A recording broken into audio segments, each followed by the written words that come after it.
How's it going, you guys? So, I want to talk a little bit about irritable bowel syndrome, Crohn's disease, and mainly why veganism seems to flare up these digestion problems, these conditions of the digestive system, the intestinal tract, etc. So, in regards to intestinal diseases, the main reason why people with these diseases seem to pretty much die on a vegan diet is because plant foods are not digested in the stomach. Okay? They are not. Now, of course, simple starch, such as even things like bananas, which are partly starch and partly fructose, fruits, potatoes, sweet potatoes, even things like squash and white rice, jasmine rice. These simpler, easier digesting carbs. These start digesting in the mouth from our amylase enzyme in our saliva, but more complex vegetables and carbs, like even leafy greens, broccoli, carrots, especially if they're uncooked, especially kale, but black rice, red rice, brown rice, quinoa, buckwheat, whole wheat, all of these things, believe it or not, the majority of this is not digested in your saliva. You can really see this if you try eating some black rice or some brown rice. And I mean real brown rice, not like, commercially low quality processed brown rice, but high quality brown rice, stuff that is legit. Try chewing that. Try chewing that and dissolving it like white rice would dissolve in your saliva. Try chewing brown rice to the extent that bananas are usually dissolved in the mouth. Your saliva does not break down these complex, harder carbohydrates like they would with white rice, potatoes, and bananas. Okay, bananas basically melt in your mouth. White rice, basically, the more you chew it, it's like melting in your mouth. Potatoes, sometimes if you cook them enough, you can just put them in your mouth and they'll basically melt in the saliva.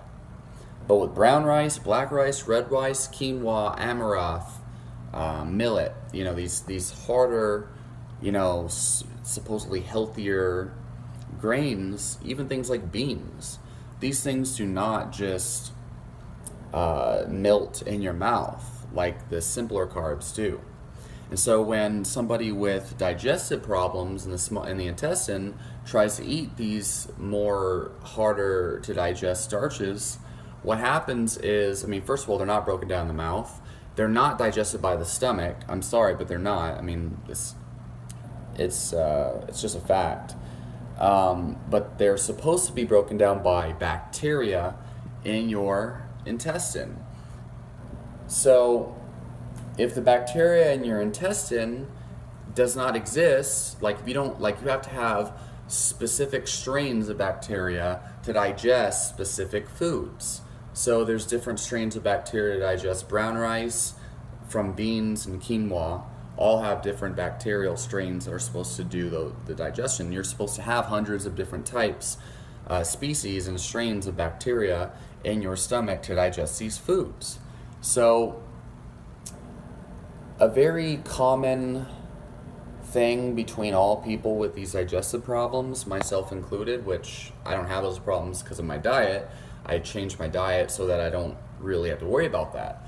But people who are really trying to be vegan and they're having these problems, it usually starts with antibiotic use. When you use antibiotics, it kills off, even a small strain of like a day or a couple days, one small round worth of antibiotics is enough to kill off your entire population of gut bacteria, or enough to cause problems. And so antibiotics kill off the bacteria in our stomach that is used to digest these harder plant foods. And that's why when you take a round of antibiotics, Anywhere from almost immediately to a couple weeks. Sometimes it takes 3 months, 3 to 16 months before the digestive problems really manifest. Sometimes it takes so long for digestive problems to manifest from the antibiotic use that most people don't even realize that it's the antibiotics that caused it. But it takes time for those gut bacteria to really malfunction due to the antibiotics. And so when somebody finally experiences this, what happens is they experience horrible digestive problems that are triggered by foods that they used to be able to digest just fine. So when somebody has a food allergy out of nowhere that manifests later on in their life, most of the time you can look at antibiotics as the probable main cause. So the solution to this, I mean, it's a very complicated thing to get to the bottom of. Some people suggest probiotics, some people suggest prebiotics, some recommend a combination of both. Some people think they have parasites and they think that they have candida. Some people think that they have to kill off bad bacteria in the small intestine, with SIBO. There's a lot of different ideas on how to conquer this. Some people think a vegan diet is the best way to go, but I can tell you the suffering you're gonna experience in the first month, you're probably not going to experience relief, and if you do, it's going to take a lot of suffering before your body finally reaches that homeostasis. So some people might be able to build that good bacteria back up by simply eating the foods they want their bacteria to digest. So somebody who cannot digest beans, if they eat beans for a long period of time in small amounts, and I'm talking months, their gut bacteria might build, it'll feed on the beans over time, and that's where the farting comes from. And then eventually the gut bacteria will eat the beans and grow enough to be able to digest those beans no matter how much you eat with no problem. So that's the real theory behind how a vegan diet is supposed to cure these issues, is that you're feeding the gut bacteria these prebiotic rich foods, these pre-bacteria. They're basically create bacteria. Pre-bacteria creates bacteria. It's the food for the bacteria. Probiotics is pro-bacteria. It's actual bacteria that you're eating. Probiotics is eating bacteria, is living bacteria. Prebiotics is food for that living bacteria. So some people think a vegan diet can help that, but for most people, they try the vegan diet for years with these digestive problems, and they realize the more plant foods they have in their diet, the worse their digestive health is, like myself. And so I can digest specific plant foods, mostly only the vegetables and plants that are on the bulletproof diet, which is why I'm doing it. It makes sense to me.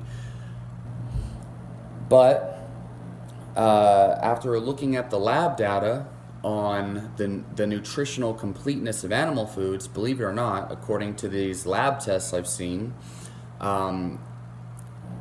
eggs from chickens and fish, fish roe, liver, beef liver, calf liver, brains, which I haven't eaten yet, kidneys, heart, all of these animal organs and animal foods, they have plenty of nutrition that most people don't recognize. The government does not recognize that. They think you have to get plants, but all the vitamins and minerals that you could possibly need are actually in animal foods. The problem is that most humans do not eat, or most people in America can't even fathom the possibility of eating organs. And so, of course, without organs, the muscle meat doesn't have complete nutrition, but the organs do.